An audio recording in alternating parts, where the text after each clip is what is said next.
ॐ अज्ञानतिमिरान्धस्य ज्ञानञ्जनशलाकया चक्षुरुन्मिलितं येन तस्मै श्रीगुरुवे नमः। हरे कृष्णा। श्री चैतन्य चरितामृत मध्य लीला चैप्टर 14 श्लोक संख्या 1219। तो हम लोग डिस्कस कर रहे थे स्वरूप दामोदर और श्रीवास ठाकुर की बात, जिसमें श्रीवास ठाकुर एकदम से लक्ष्मी जी के बारे में बताने लगे, हेरा पंचमी के उनके ऐश्वर्य के बारे में बताने लगे, और उस पर स्वरूप दामोदर उनको बोलते हैं कि अरे श्रीवास, तुम मेरी बात ध्यान से सुनो, तुम वृंदावन के दिव्य ऐश्वर्य को भूल गए हो। ऐसा प्रतीत होता है कि ऐश्वर्य नहीं है, लेकिन ऐश्वर्य की असली डेफिनेशन हम भूल जाते हैं। किसी व्यक्ति के पास बहुत ज़्यादा धन है, संपत्ति है, उस धन संपत्ति से यदि वो प्रसन्न नहीं रह पा रहा है तो व्यक्ति ऐश्वर्य में नहीं है कि नहीं? ऐश्वर्य का मतलब ये है कि ऐसा जीवन जीना जिसमें आनंद हो। हम ऐश्वर्य इसीलिए इकट्ठा करते हैं। अब दिक्कत ये है कि वो आनंद जो है हमें सांसारिक ऐश्वर्य से प्राप्त नहीं होता, क्योंकि सांसारिक ऐश्वर्य अहंकार लेके आता है, ईर्ष्या लेके आता है, जिसके कारण हम कभी भी प्रसन्न चित्त रह ही नहीं पाते हैं। लेकिन एक दूसरा भी ऐश्वर्य है जिसको हम वृंदावन का ऐश्वर्य कहते हैं, प्रेम का ऐश्वर्य कह सकते हैं। उस प्रेम के ऐश्वर्य में सांसारिक ऐश्वर्य ना होने पर भी व्यक्ति बड़ा आनंद में रहता है हमेशा। तो ऐसा है वृंदावन का ऐश्वर्य, जो कि वास्तविक ऐश्वर्य है। वृंदावन साहजिक ये संपत्ति सिंधु, द्वारका वैकुंठ संपत तार एक बिंदु। वृंदावन का प्राकृत ऐश्वर्य एक समुद्र के समान है। द्वारका तथा वैकुंठ का ऐश्वर्य एक बूंद के बराबर भी नहीं है। ऑल्दो हमारे लिए तो द्वारका और वैकुंठ का ऐश्वर्य भी बहुत बड़ा ऐश्वर्य है, क्योंकि वहां पर भी भगवान की उपस्थिति है, वो भगवान के रहित नहीं है। सांसारिक ऐश्वर्य टोटली यूजलेस है, बिंदु बराबर भी नहीं है, टोटली यूजलेस ऐश्वर्य। बल्कि ऐश्वर्य नहीं है, वो अभिशाप है। क्योंकि जैसे मैंने बताया कि धन संपत्ति आते ही आदमी का दिमाग भी खराब हो जाता है, टेंशन्स बढ़ जाती हैं, अहंकार बढ़ जाता है, लुट जाने का खतरा होता है। परिवार के लोग भी धन से प्यार करते हैं, ऐसा लगता है कि हमसे प्यार करते हैं, तो हमें कोई सच्चा प्यार करने वाला मिलता ही नहीं है। सांसारिक ऐश्वर्य तो वो तो कहीं है ही नहीं, एग्जिस्ट ही नहीं करता। लेकिन जो वैकुंठ और द्वारका का भी ऐश्वर्य है, जिसमें बहुत ऑपुलेंस हैं, ठाट बाट है, उसमें भी बता रहे हैं वो भी एक बूंद के बराबर है वास्तव में। परम पुरुषोत्तम स्वयं भगवान कृष्ण याही धनी तहाँ वृंदावन धाम। श्री कृष्ण समस्त ऐश्वर्यों के स्वामी पूर्ण पुरुषोत्तम भगवान है, और उनका पूर्ण ऐश्वर्य केवल वृंदावन धाम में ही प्रकट होता है। आदमी को अपने स्वभाव को प्रकट करने के लिए उपयुक्त परिस्थिति की आवश्यकता होती है। आपका स्वभाव कुछ और है और आप किसी और जगह पर रख दिए जाओ तो आप अपने स्वभाव को प्रकट ही नहीं कर पाते, क्योंकि वैसा मूड ही नहीं है वहां पर। इसलिए भगवान का जो नेचुरल, जो फुल फ्लेश्ड उनका स्वभाव है, वो कभी भी वैकुंठ और द्वारका में दिख ही नहीं पाता है। आपको याद है कि एक बार चैतन्य चरितामृत में हम सुनते हैं कि कैसे चैतन्य महाप्रभु गोपी गोपी गोपी गोपियों के नाम लेके उनके नाम पुकार रहे थे, और एक व्यक्ति ने कहा, क्या तुम ये क्या कर रहे हो? एक सन्यासी को क्या ये शोभा देता है? हाँ, कृष्ण के नाम लो, गोपियों के नाम क्यों लेते हो? है ना? तो गड़बड़ कर दिया, सारा रस में रसाभास हो गया। चैतन्य महाप्रभु उठे और डंडा लेके उसके पीछे भागे। तो वैसा मूड होना बड़ा आवश्यक है। वैकुंठ में भी वैसा मूड नहीं है जैसा भगवान का मूड है। तो यदि हम गोलोक में जाना चाहते हैं तो वैसा ही मूड हमें यहाँ बनाना पड़ेगा, जिसमें कि कोई ऐसी ऑपुलेंस, औपचारिकताएं नहीं है, एक सहज प्रेम है। नियमों के बाद ही ऐसा हो पाता है, ये हमेशा ध्यान रखें। नियमों का पालन करते करते करते करते ऐसा सहज प्रेम प्राप्त होता है। तो ऐसा माहौल ना होने के बाद कारण वैकुंठ में भी भगवान अपना नेचुरल जो रूप है वो नहीं दिखा पाते, क्योंकि वहाँ पर बहुत सम्मान का भाव है, ऐश्वर्य का भाव है। ये केवल वृंदावन धाम में ही प्रकट होता है। चिंतामणि माया भूमि रत्नेर भवन, चिंतामणि गण दासी चरण भूषण। वृंदावन धाम दिव्य चिंतामणि से बना है। इसकी पूरी भूमि बहुमूल्य रत्नों की खान है, और चिंतामणि का प्रयोग वृंदावन की दासियों के चरण कमलों को अलंकृत करने के लिए किया जाता है। अब इसका मतलब तो ये हुआ कि चिंतामणि का बना है और वहाँ गाय हैं और गोबर है, तो यानी कि गोबर भी किसके ऊपर होता है? गोबर भी चिंतामणि पत्थर के ऊपर होता है, इसका मतलब तो हाँ, तो सोचिए कि कैसे कैसी वो जगह होगी। हाँ, हम लोग सुनते हैं, कहाँ हमने सुना था ऐसा, आई थिंक अकबर अकबर एक बार अम, हरिदास, आई थिंक हरिदास को, क्योंकि वो अपना बनाना चाहते थे, अपने 9 रत्नों में बिठाना चाहते थे, जहाँ तक मुझे याद आ रहा है। आप सुनते हैं ना अकबर के 9 रत्न, तो जो है अकबर को, अकबर हरिदास जो है, जो बहुत, हरिदास ठाकुर की बात नहीं कर रहे हैं हम, हरिदास एक भगवान के भक्त हुए बहुत बड़े, तो वो भगवान के लिए ही गीत गाते थे। तो ऐसा कुछ हुआ कि उन्होंने बोला कि मैं तुम्हें ये दूंगा वो दूंगा, मतलब मैं क्या चाहते हो दूंगा। तो उन्होंने बोला कि कुछ नहीं, यदि आप एक गाय का खूंटा ठीक कर दो तो मैं चलने को तैयार हूँ। तो उन्होंने बोला अच्छा गाय का खूंटा, एक राजा के लिए गाय का खूंटा ठीक करना कौन सी बड़ी बात है। और जब उसने खूंटे के दर्शन हरिदास ठाकुर ने करवाए, तो उसने देखा कि ये खूंटा अद्भुत खूंटा था, क्योंकि ये ऐसे दिव्य रत्न से बना था जो अवेलेबल ही नहीं है संसार में। तो इसलिए वहाँ की भगवान के धाम की हर वस्तु एक तो चिन्मय है, चिन्मय मतलब उसमें जीवन है, प्लस वो इतनी ऑपुलेंट है, ऐसी है कि वो संसार में मिल नहीं सकती है, लेकिन वो ऑपुलेंस डिफरेंट तरीका ऑपुलेंस है, यहाँ बता दें। सब कुछ होते हुए भी साधारण बने रहना। जैसे कि नंद बाबा 9 लाख गायों के मालिक थे, सोच लिए कि संसार में इतनी बड़ी डेयरी, मुझे नहीं पता मदर डेयरी के पास कितनी गायें हैं।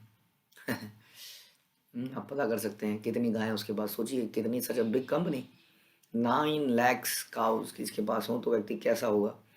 हाँ, और वहाँ पर भगवान रहते थे और साधारण तरीके से रहते थे, और फिर भी दही चोरी करके खाते थे। तो ऐसा भगवान का भाव है। तो वृंदावन के दासियों के चरण को अलंकृत करने के लिए इस चिंतामणि का प्रयोग किया जाता है। कल्प वृक्ष लतार यहाँ साहजिक वन, पुष्प फल बिना केह नामागे अन्य धन। वृंदावन कल्प वृक्ष तथा लताओं का प्राकृतिक वन है, और वृंदावन के निवासियों को इन कल्प वृक्षों के फल और फूल के अतिरिक्त किसी भी वस्तु की इच्छा ही नहीं रहती। यानी कि कल्प वृक्ष हम बोलते हैं डिजायर ट्री को, यानी कि जो इच्छाओं को पूरी करता हूँ। तो ऐसे बहुत सारे इंसिडेंट्स हम देखते हैं जो कि व्रज में होते हुए देखते हैं कि किसी व्यक्ति ने कुछ सोचा, ऐसा कई बार लोग हमें आके बताते हैं, कई बार यात्राओं में उसमें, कि प्रभु मैंने ऐसा सोचा ही था और तुरंत ऐसा हो गया, पता नहीं कैसे हो गया। आप लोगों के साथ भी ऐसे बहुत इंसिडेंट्स हुए होंगे। हम्म। एक तो अभी हमने कुछ समय पहले सुना था कि व्यक्ति कह रहा था कि मुझे एक पर्टिकुलर मिठाई खाने की मन कर रहा था प्रभु जी, और पता नहीं कैसे एक भक्त ने ला के मुझे वो पकड़ा दी। तो ये तो हमने सुना ही है, ऐसे कितने चीज़ें होती हैं, क्योंकि वहाँ पे डिजायर ट्री हैं, कल्प वृक्ष हैं।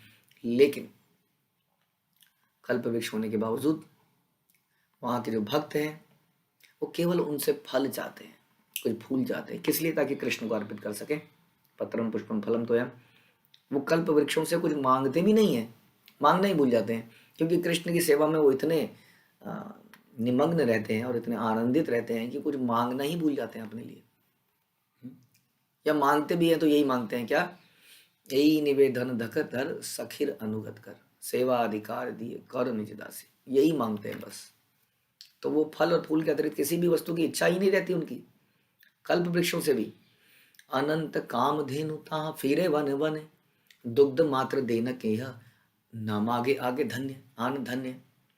वृंदावन में काम धेनु गौएं हैं जिनकी संख्या अनंत है। अब तो आपने सुना था कि वशिष्ठ की एक काम धेनु गाय थी जिसके प्रति विश्वामित्र का अट्रैक्शन हो गया था। हाँ, विश्वामित्र अपने बहुत सारी सेना लेके आए थे और एक आश्रम पड़ा रास्ते में, तो विश्वामित्र ने, वशिष्ठ ने उनको ऑफर किया कि आइए आप मेरे आश्रम में कुछ देर विश्राम कीजिए। तो विश्वामित्र को लगा क्या एक छोटा सा ब्राह्मण मेरी इतनी बड़ी सेना वो क्या करेगा, मैं चलो मैं चलता हूँ, कुछ लोग चल लेंगे। लेकिन वो बहुत जिद करते हैं कि नहीं नहीं आप अपने सब सैनिकों समेत सब चीज़ों को लेके आइए। और जब वो एंटर करते हैं तो वहाँ की ऑपुलेंस देख के घबरा जाते हैं। हर सैनिक के लिए, हर पूरी विशाल सेना के लिए वशिष्ठ जी ने इतना बड़ा आयोजन किया हुआ था, इतना बड़ा आयोजन। एक साधारण से ब्राह्मण के लिए इतने हजारों लाखों की संख्या में लोगों के लिए आयोजन करना इस डिफिकल्ट, हम लोग नहीं कर पाते हैं। लेकिन अलग अलग तरह के व्यंजन थे, सब कुछ था। बाद में पता लगाने में पता चलता है कि ये काम क्यों हो गया, ये काम किया कामधेनु गाय ने। तो वशिष्ठ के पास एक कामधेनु गाय थी जो कि हर इच्छा को पूरी करती थी। और उस गाय के ऊपर विश्वामित्र की आसक्ति बन जाती है। वो कहते हैं राजा तो मैं हूँ, ऐसी कोई वस्तु अगर होनी चाहिए तो मेरे पास होना चाहिए, आप इसे मेरे को दे दीजिए। वशिष्ठ कहते हैं ये तो मेरे यज्ञ के लिए है। उसका कुछ करते नहीं थे उस गाय से, साधारण जीवन बीते थे, केवल उसका दूध और दही उनके यज्ञ में काम आता था, जिसको भगवान के लिए हमेशा करते रहते थे। हाँ, उन्होंने तो यानी कि कामधेनु होने के बाद, ऐसी चीजें होने के बाद भी भगवान के भक्तों के पास उससे कुछ मांगने की इच्छा नहीं रहती है, सब कुछ होने के बाद भी। हाँ, तो वृंदावन में कामधेनु गायें हैं जिनकी संख्या अनंत है। वे केवल एक जंगल से दूसरे जंगल में चरती हैं और दूध देती हैं, और लोगों को कुछ भी नहीं चाहिए। बाद में विश्वामित्र आक्रमण कर देते हैं या खींच के जबरदस्ती ले जाते हैं गाय को। हाँ, और कामधेनु गायें अकेले ही विश्वामित्र के सारे सैनिकों को समाप्त कर देती है। तो इतना शक्ति जिस कामधेनु गाय में हो, वो यदि हमें मिल जाए तो हम पहले तो अपने घरों को पक्का कर लें, घरों के लोन है तो लोन उतार दें, बच्चों की शादियां कर दें, गाड़ी बंगला ले लें, बोलो भगवान सेटल हो जाओ एक बार, बस सब कुछ अब भगवान सेटल है, लेकिन नहीं ये थोड़ा सा रह गया, ये और पूरा कर दीजिए, है ना। हमारे हाथ में अगर ऐसा कुछ लग जाए तो हम तो उसे तुरंत मांगते ही चले जाएं।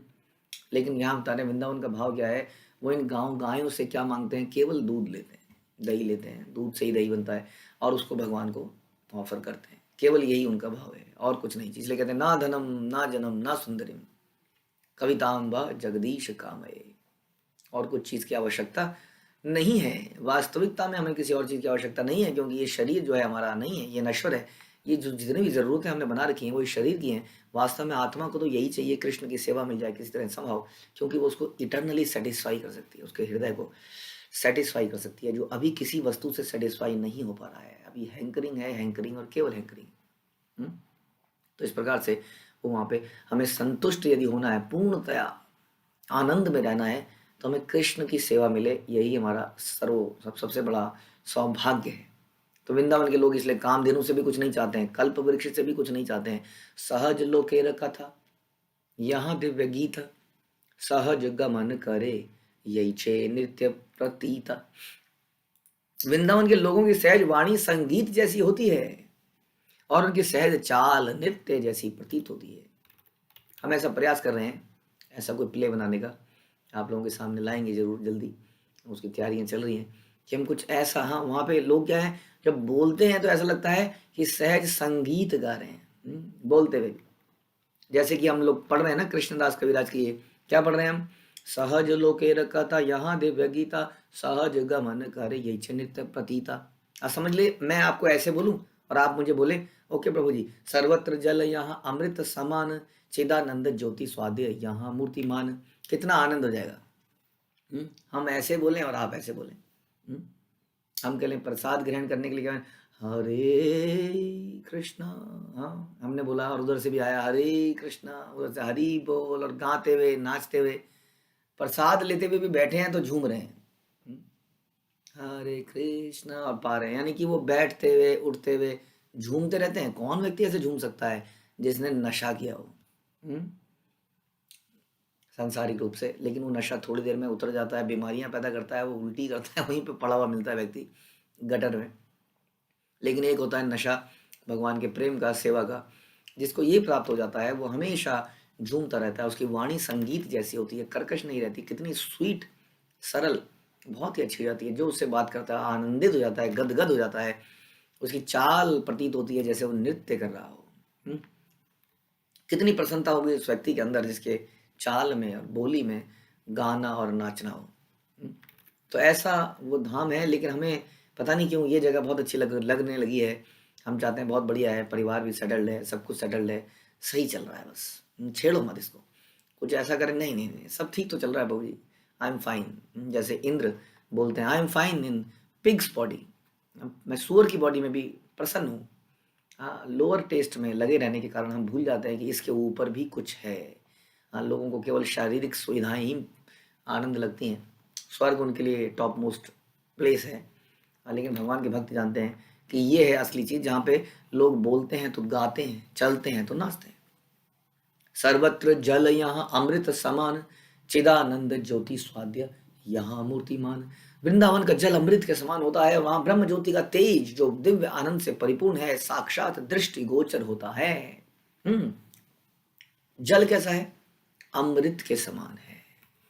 ऐसा नहीं है कि यहाँ पे आरओ लगाए कि नहीं, आरओ वाटर है ना प्रभु जी, हाँ ये खारा है, ये दूषित है, ये है। पानी से ही कितनी समस्या हो गई। एक जमाने में मुझे याद है बचपन में हम लोग किसी भी नल में पानी पी लिया करते थे। ऐसा था, मतलब समझ लीजिए आज से 30 35 40 साल पहले भी ऐसा मौका था, हाँ, कि हम कहीं भी पानी पी लिया करते थे, क्योंकि पानी ऐसा कंटामिनेट नहीं होता जैसा अब हो चुका है।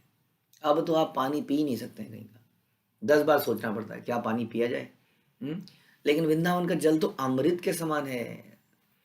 जैसे कई बार यदि आप पहाड़ों में गए हों तो पहाड़ों में कोई स्रोत निकलता है, जरा सा धारा, एक धारा निकल रही होती है।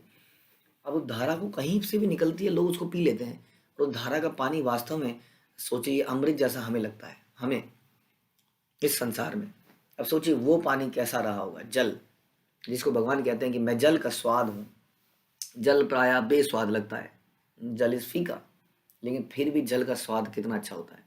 हाँ, तो यहाँ पर पानी जो है वृंदावन में कैसा है? अमृत के समान है। वहाँ ब्रह्म ज्योति का तेज दिखता है, साक्षात दृष्टिगोचर होता है। कई लोग तो ब्रह्म ज्योति के तेज में घुसे हुए हैं। देखिए पटाखा, पटाखा देखा आपने? दिवाली आने वाली है, पटाखा जलाने को नहीं कह रहे हैं हम, लेकिन पटाखा अगर आपके हाथ में जल जाता, कभी जला है बचपन में? जलाते जलाते हाथ में ही सारा हाथ काला हो जाता है बहुत देर तक जलन रहती है, कई दिनों तक। इसी पटाखे की जलन में आप घुस जाओ तो कैसा लगता है, लेकिन वही पटाखे को जब दूर से देखते हैं तो कितना सुंदर लगता है। मैं एक बार विदेश में गया था तो वहाँ उन्होंने क्या प्रोविज़न कर रखा था, एक बोट थी बड़ी सी, और समुद्र के किनारे में सब लोग खड़े जाते थे, और एक बहुत बड़ी बोट में पटाखे भर के समुद्र के बीच में चले जाते थे, और वहाँ से पटाखे छोड़ते थे। एक तो ये सेफ भी रहता है, और दूसरा सभी लोग आराम से खुले आसमान में उसको देखते थे। अब ये सब तो नकली है। अब देखिए ब्रह्म ज्योति में घुसना तो पटाखे में जलने के जैसा है, लेकिन उसी ब्रह्म ज्योति का दर्शन जब हम वैकुंठ से करते हैं तो एक वैरायटी बनती है हमारे लिए। ओह क्या प्रकाश है, उधर से प्रकाश, उधर से प्रकाश। लेकिन वहां पर धाम है तो नित्य लीलाएं भी हैं जो कि ब्रह्म ज्योति में नहीं है। तो दोनों का ही आनंद, इसलिए हर चीज का आनंद मिल जाता है जब हम कृष्ण से प्रेम करते हैं।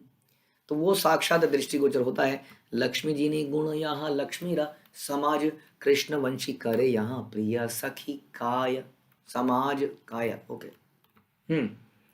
वहां गोपियां भी लक्ष्मियां हैं। तो वैकुंठ में रहने वाली लक्ष्मी को मात करती हैं। अगेन हम डिस्कस कर रहे थे अपने एक प्रवचन में कि आदमी के पास ऑपुलेंस होती है, किसी स्त्री के पास, तो अपनी बिगड़ी हुई नाक को ठीक कराती है। आजकल देखते हैं ना हीरोइनें बिगड़े हुए गाल ठीक कराती है, मेकअप करती है, पूरा धन लगा देती हैं इसमें। और कोई व्यक्ति नेचुरली अगर ब्यूटीफुल हो, हाँ, तो सबको मात कर देता है। कोई बहुत ब्यूटीफुल व्यक्ति अगर बैठा हो, माना बिना मेकअप के बैठा है, और उसके साथ में बहुत सारी माना स्त्रियां बैठी हैं जिन्होंने पोत रखा है, और साफ दिखता ही है कि पोत रखा है, उसके बीच में वो जो एक स्त्री बैठी है जिसके अंदर बिना कुछ करे इतना ब्यूटीफुल है, वो व्यक्ति सबके अंदर ऑपुलेंट लगता है कि नहीं? रूप एक बहुत बड़ी वस्तु है वास्तव में। हम किसी रूपवान को व्यक्ति को देखते हैं तो तृप्त हो जाते हैं, हालांकि संसार में हम कामुक हो जाते हैं। लेकिन फिर भी सुंदर बच्चे को देख के तो कामुक नहीं होते होगे। उसको सोच लीजिए कि सुंदर बच्चे का चेहरा देखते ही एकदम ऐसा लगता है कि नहीं, ऐसा लगता है उसको पकड़ लिया जाए तो सुंदरता एक ऑपुलेंस है जो कि नेचुरली गिवन है। जैसे कि मैं आपको एक और एग्जांपल बताता हूँ। कोई पेंटर कितनी भी अच्छी पेंटिंग कर ले, कई बार हम पत्ते बनाते हैं, बहुत सुंदर सुंदर पत्ते, लेकिन आप देखेंगे कि जब आई थिंक आप कह सकते हैं वसंत में या बरसात के बाद जब छोटे छोटे पत्ते निकलते हैं, उन पत्तों की ब्यूटी कोई चित्रकार बना ही नहीं सकता है। इतना सुंदर चीज़ निकलती है कि कोई बना ही नहीं सकता। तो यानी कि जो नेचुरल चीज़ें हैं वो इतनी ऑपुलेंस, और वो ऑपुलेंस का प्रॉब्लम क्या है? इस ऑपुलेंस का प्रॉब्लम क्या है? हम इसको बना नहीं सकते, हम इसको प्राप्त नहीं कर सकते, हम इस रूप को प्राप्त नहीं कर सकते। हम केवल मेकअप करके कुछ ना कुछ कमियों को दूर करने का प्रयास करते हैं, फिर भी वो नेचुरल चीज़ से कोई उसका लेना देना नहीं है, उसके बराबरी नहीं है। तो ये जो भगवान के गिफ्ट हैं ये वास्तव में हम लोग प्राप्त नहीं कर सकते अपने प्रयास से, ये तो हमारे शुद्ध कर्मों से हमें मिलता है। हालांकि हम ये भी कहते हैं कि अच्छा रूप जो है संसार में एक बहुत बड़ा बंधन का कारण है, क्योंकि मेरे अंदर अहंकार पैदा करता है, दूसरों को बिविल्डर करता है। लेकिन हम आपको ये बताने का प्रयास कर रहे हैं कि रूप जो कि भगवान से मिलता है ये एक ऑपुलेंस है जो कि हम प्राप्त नहीं कर पाते हैं। और वृंदावन की गोपियां ऐसी हैं कि लक्ष्मी को भी मात करती हैं, जो कि बड़ी ऑपुलेंट है। लक्ष्मी जी को भी कुछ साधारण मत मानिए आप लोग। हमारे संसार में रहने वाली स्त्रियां पुरुष क्या सुंदर होंगे, जो देवता सुंदर होंगे। देवता क्या सुंदर होंगे, जैसे वैकुंठ के वासी सुंदर होंगे। और वैकुंठ के वासी क्या सुंदर होंगे, जैसे गोलोक के वासी सुंदर होंगे। तो यदि इस माहौल में आपको रहना है, हाँ, तो भी भगवान की भक्ति करनी पड़ेगी। तो वहाँ की गोपियाँ क्या है, वैकुंठ में रहने वाली लक्ष्मी को मात देती हैं। वृंदावन में भगवान कृष्ण अपनी प्रिय संगनी दिव्य वंशी को सदैव बजाते रहते हैं। तो ये एक बहुत बड़ा ट्रांसेंडेंटल इंस्ट्रूमेंट है। इंस्ट्रूमेंट, हम लोगों को कुछ इंस्ट्रूमेंट सीखने का प्रयास करना ही चाहिए, जिसमें से बांसुरी एक है। हम कोशिश कर रहे हैं कि अपने बच्चों को, अभी थोड़ी उम्र कम है, कि ये वाद्य जरूर सिखाएं। हाँ, तो मृदंग, करताल तो गिवन है सबके लिए, मृदंग है, बांसुरी है, हारमोनियम है। ये कुछ ऐसे वाद्य हैं जो हमें आने ही चाहिए। और अगर कोई वीणा इत्यादि सीख ले तो और भी अच्छी बात है। तो इस प्रकार से भगवान अपनी दिव्य संगनी वंशी को सदैव बजाते रहते हैं। श्रिया कांता कांता परम पुरुषा कल्पतरवो ध्रुवा भूमिश्चन्तामणि गणमयी तोयमृतम कथा गानम नाट्यम गमनपि वंशीं प्रिय सखी चिदानंदम ज्योति परमपि सतदा स्वाद्यमपि च। वृंदावन की ललनाएं गोपियां सर्वोपरि लक्ष्मियां हैं। यह ब्रह्म संहिता से लिया गया है। पूर्ण पुरुषोत्तम भगवान कृष्ण ही वृंदावन के भोक्ता हैं। ये तो इतना सौंदर्य वहां पर अवेलेबल है, इतना रूप जो अवेलेबल है। जैसे इन संसार में हम देखते हैं कोई रूपवान वस्तु, हम चाहते हैं कि ये वस्तु मुझे प्राप्त हो जाए। इसलिए कहते हैं कि यहाँ पर रूप को देख के हमारे अंदर काम इच्छा पैदा होती है, क्योंकि हमारा हृदय अशुद्ध है। हाँ, और भगवान के धाम में हर वस्तु को देख के हर व्यक्ति का ये इच्छा होती है, ओ ये कृष्ण को मिलनी चाहिए, let's offer it to Krishna. जैसे प्रभुपाद कहते थे कि मैंने लंदन पेरिसेश्वर बना लिया, सॉरी, मैंने पेरिसेश्वर बनाया, लंदनेश्वर बनाया। अब पेरिस की स्त्रियां बड़ी फेमस हैं फैशन वगैरह में। तो प्रभुपाद कहते हैं अब से सारी पेरिस की स्त्रियां कृष्ण की पत्नी हुई, क्योंकि पेरिसेश्वर कृष्ण वहां पर विराजमान कर दिए गए। तो व्यक्ति पेरिस की स्त्रियां देखता है, फैशन टीवी देखता है, वो सोचता है ओ काश मेरी पत्नी भी ऐसी होती लेकिन जो भगवान का भक्त है वो क्या सोचता है, आज से सारी पेरिस की लड़कियां भक्त लेडीज किसकी हो गई, कृष्ण की हो गई, क्योंकि वो पेरिसेश्वर है। पेरिस के ईश्वर कृष्ण है। कोई भी सुंदर वस्तु है, कोई भी ऑपुलेंट वस्तु है, वो किसके लिए है, वो कृष्ण के लिए है, क्योंकि वही भोगता है। वहां के सारे वृक्ष कल्पतरु हैं, भूमि दिव्य चिंतामणि पत्थर की बनी है, जल अमृत है, वार्तालाप संगीत है, चलना फिरना नृत्य है, बांसुरी कृष्ण की चिर संगनी है, सर्वत्र दिव्य आनंद का तेज अनुभव किया जाता है। अतः वृंदावन धाम ही एकमात्र आस्वाद्य धाम है। और गुरु परंपरा की कृपा से आप लोग अभी वृंदावन हो गया है। चिंतामणि शरणम भूषण मंगनानां श्रृंगार पुष्प तरवस्त रवसुराणाम वृंदावने व्रजधनम ननु कामधेनु वृंदानि चेति सुख सिंधु रहो विभूति। ब्रजभूमि की ललनाओं के पायल नुपुर, पायल होती है ना, पायल, उसमें छोटे छोटे नुपुर होते हैं, चिंतामणि पत्थर के बने हैं, जो कि यहाँ पर अवेलेबल ही नहीं है। आप लोग तो सोना चांदी इत्यादि के बनाएंगे, वहाँ चिंतामणि के हैं। हम लोग सेटिस्फाई होते हैं एक पजेब लेके, हाँ बहुत खुशी की बात है, मेरे पति ने मुझे एक पजेब दिलाई है, सोने की पजेब है, सोने की, चांदी की होती है अक्सर, चांदी की पजेब है, लेकिन वहाँ की पजेब कैसे बनी है, चिंतामणि की। इसलिए छोटे मोटे हार से सेटल क्यों होते हैं, इसलिए कहते हैं सोने में इतनी आसक्ति मत लगाइए, ना तो फिजिकल सोने में ना धातु सोने में, क्योंकि वहां पर तो चिंतामणि का जेवर मिलेगा। यहाँ के वृक्ष कल्पतरु हैं और उनके फूलों से गोपियां अपने आप को सजाती हैं। वहां पर कामधेनु गौएं भी हैं जो असीम दूध देती हैं। ये धेनुएं वृंदावन की संपत्ति हैं। इस तरह वृंदावन का वैभव बड़ी ही आनंद से प्रदर्शित होता है। ये भक्ति रथ सामित सिंधु से लिया गया। शोनी प्रेमा वेश नित्य करी श्रीनिवास कक्ष ताली भजाए करे अट्ठ अट्ठ हास। तब श्रीवास ठाकुर प्रेम से अभिभूत होकर नाचने लगे। देखिए श्रीवास ठाकुर ने अचानक से बीच में बोल दिया।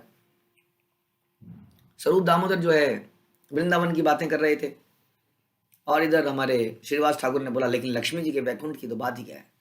और तब स्वरूप दामोदर ने, और अच्छा ऐसा बोलते हो, अब सुनो मेरे से सुनो।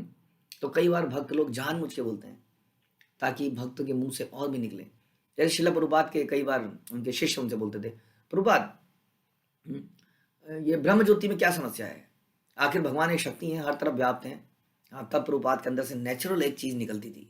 हाँ, ब्रह्म ज्योति या किसके बारे में कोई बोल दे तो प्रभुपाद की मुंडी को घुमा दे, तो प्रभुपाद फिर बोलते थे। या कई बार वो जानबूझ के इस तरह का डिबेट चलता था ताकि और चीजें निकलें, है ना।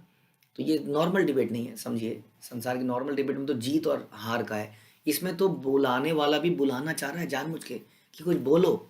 ऐसे कई बार हम प्रश्न इसलिए पूछ लेते हैं, प्रश्न तो नहीं है लेकिन कुछ बोलेंगे तो सही, मैं कुछ ऐसा पूछूंगा तो कुछ बोलेंगे, अंदर की बात निकालेंगे।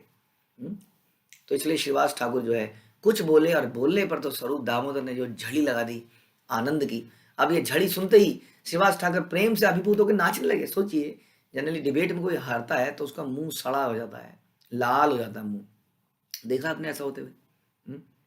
कोई व्यक्ति कोई प्रश्न पूछता है ना, कई बार चैलेंजिंग, ऐसा क्यों है प्रभु जी, और कई बार प्रभुपाद की कृपा से मुंह तोड़ जवाब मिलता है, तो ऐसा मुंह ऐसा हो जाता है वास्तव में टूट गया हो। तो ये अहंकार के वश होता है, क्योंकि हम चाहते नहीं है कि मेरा प्रश्न हारे। जैसे कोई अगर वक्ता अगर बोलता है क्या बढ़िया प्रश्न पूछा है, तो पूछने वाले का थोड़ा सा लगता है वाह मैंने कुछ प्रश्न पूछा, और कहीं बोल दिया यूजलेस क्वेश्चन, बैठ जाइए। उसके बाद तो क्या बैठेगा क्लास में, पता नहीं क्या सोच रहा होगा, कितने अपराध कर देगा थोड़ी देर में वो वक्ता के बारे में। लेकिन यहाँ पर श्रीवास ठाकुर वाकई में शुद्ध भक्त थे, तो वो इसलिए बात वार्तालाप कर रहे थे ताकि स्वरूप दामोदर कुछ हृदय से बोले। और स्वरूप दामोदर ने हृदय से नहीं बोला, उन्होंने हृदय को खोल के रख दिया। आप जानते हो वृंदावन क्या है? सुनो, मैं तुम्हें सुनाता हूँ। और ये सुनकर श्रीवास ठाकुर यही तो चाहते थे, और नाचने लगे। वे अपनी हाथ में कांख में हथेली मारकर आवाज निकालने लगे और जोर जोर से हंसने लगे मजा आ गया, मजा आ गया। खूब आनंद आया उनको, मतलब नेचुरली बहुत अच्छा लगा श्रीवास ठाकुर को। राधार शुद्ध रस प्रभु आवेश सुनीला, से ही रसावेशे प्रभु नित्य आरंभिला। श्री चैतन्य महाप्रभु ने श्रीमती राधा रानी के शुद्ध दिव्य रस की इन व्याख्याओं को सुना, और चैतन्य महाप्रभु तो दूसरे ही भाव में चले गए। श्रीवास ठाकुर बड़े प्रसन्न है, और चैतन्य महाप्रभु खड़े हुए और दिव्य भाव में नाचने लगे। देखिए, इतनी जल्दी तो म्यूजिक बजा नहीं होगा, अभी म्यूजिक नहीं बजा है। हाँ, जब इस भाव में हम आ जाते हैं तो बिना म्यूजिक के लिए व्यक्ति नाचने लगता है। जैसे हमने बताया वृंदावन में बोली भी कैसे है, नाच नाच के बोला जाता है। अब ये इस भाव में आ गए हैं कि नाचने ही लगे दामोदर की बात सुन के। रसावेशे प्रभुर नित्य स्वरूपे गान। अब स्वरूप दामोदर ने कैसे पीछे रहते, स्वरूप दामोदर ने तुरंत जो है गा रहे थे। स्वरूप रसावेशे प्रभुर नित्य स्वरूपे गान, बल बल बली प्रभु पाते निज कान। चैतन्य महाप्रभु रस के आवेश में जब नाच रहे थे, स्वरूप दामोदर गा रहे थे, तो महाप्रभु ने कहा गाते रहो गाते रहो। फिर महाप्रभु ने अपना कान फैला लिए। कानों को फैलाना पड़ता है ना। आपने देखा है गायों को और खरगोश को, हाँ, कैसे कान पीछे होते हैं, ऐसे आगे कर लेती हैं। हाँ, देखा आपने, साइड में इधर उधर। हमारे तो ये फिक्स्ड है, ये हमारा जो इंस्ट्रूमेंट है इसमें कान फिक्स्ड है। आप देखेंगे कि कान थोड़ा सा अगर आप ऐसे करके सुनेंगे तो आपकी आवाज़ बढ़ जाएगी। अभी भी आप ट्राई कर सकते हैं, यदि आप ऐसे करके सुनेंगे तो आवाज़ बढ़ जाएगी। और देखिए, अलग अलग तरीके से आप करेंगे तो आवाज़ की एकदम ध्वनि बदलती जाएगी। तो ये बड़ी अच्छी चीज़ दे रखी है खरगोश को, गाय को। आपके कानों में इतनी आवाज़ को रोक लेता है यहीं पर। तो कानों को फैलाना मतलब बड़ा ध्यान से सुनना, क्योंकि एक एक शब्द कहीं मिस ना हो जाए।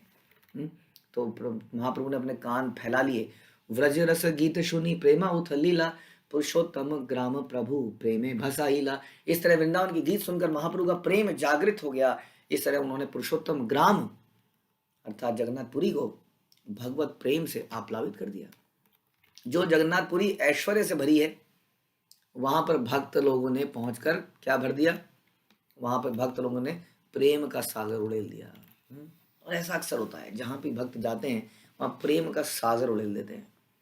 और जो लोग इतने सालों से अतृप्त होते हैं उस प्रेम से, कई लोग ऐसे, हम लोग अभी रिसेंटली कल परसों की बात है, हम लोग दाऊ जी के मंदिर में थे तालवन में। तो कोई मैं बता रहा था, हम लोग भागवत पढ़ रहे थे, हमारी तो कोई योग्यता नहीं थी, शिला प्रभुपाद की भागवत हम पढ़ रहे थे और कीर्तन कर रहे थे जबरदस्त, पता नहीं कितने घंटों तक कीर्तन किया भक्तों ने वहाँ।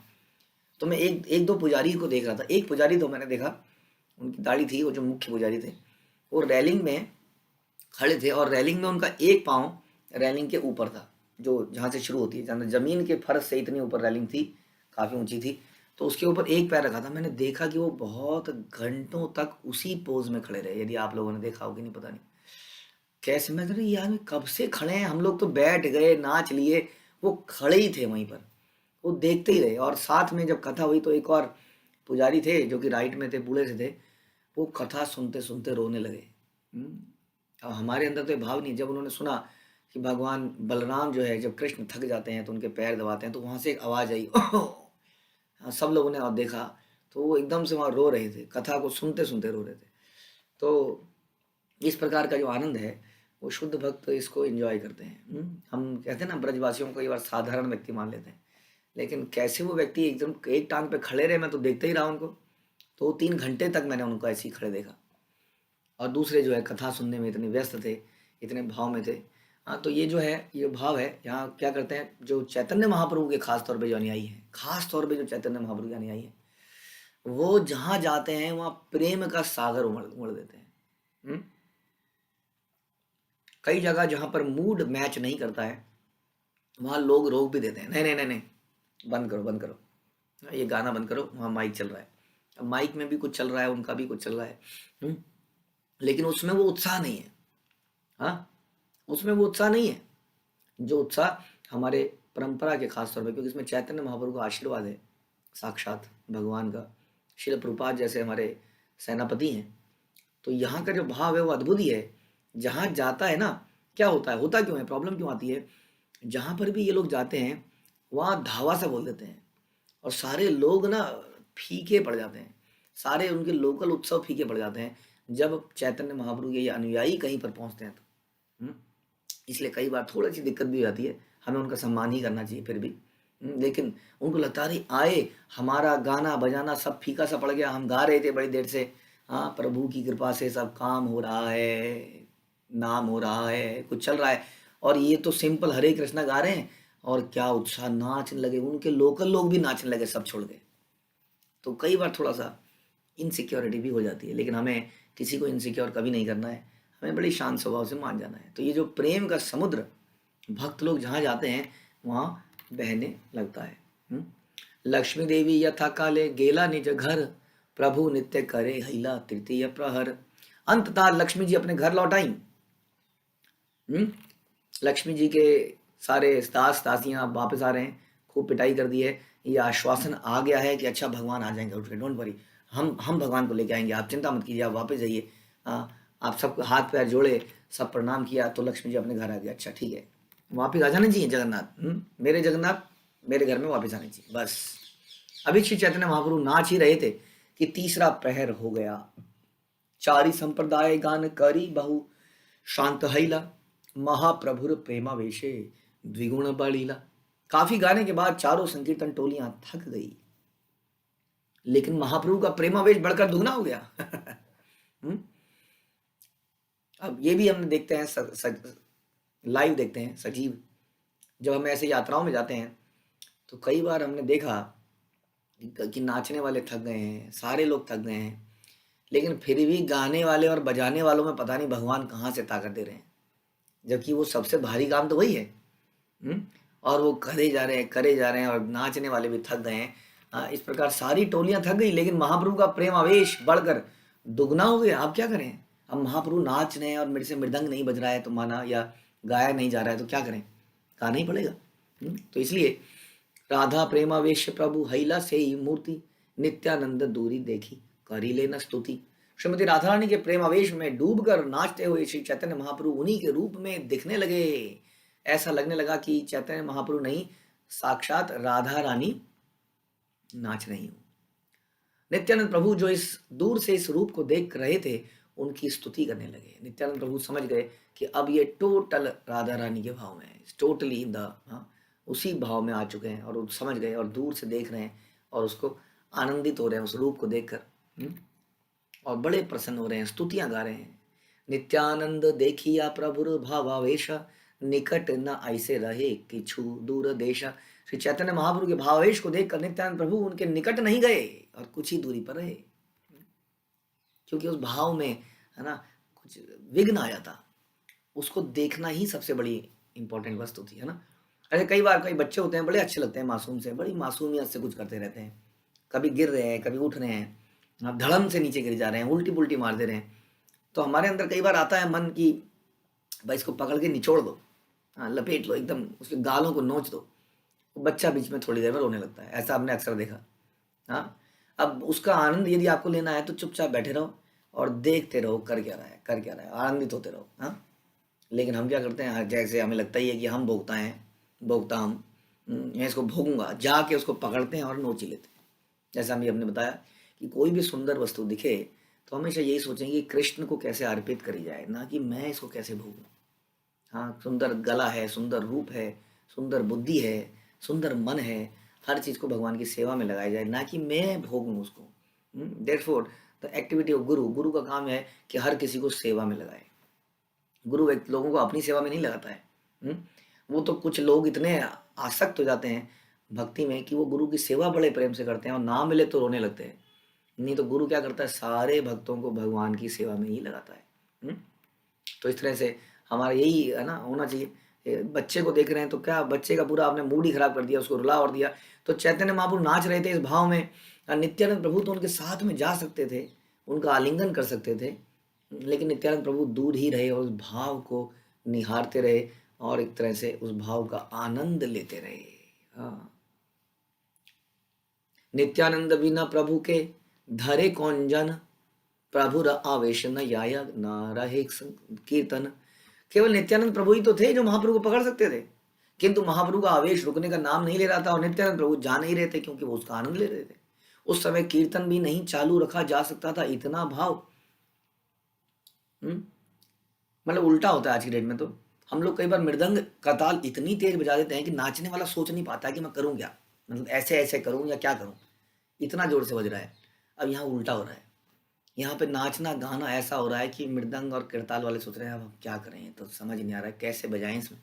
हाँ, तो ऐसा माहौल हो चुका है इस वक्त, इतने भाव में आ गए हैं वो वृंदावन वासियों के इस सरल स्वभाव, सरल प्रेम को सुनकर स्वरूप दामोदर के मुख से, कि कोई महाप्रभु को रोक नहीं पा रहा है और सब उसका आनंद ले रहे हैं। तो हमने भी आनंद लिया, इस आनंद को जारी रखेंगे।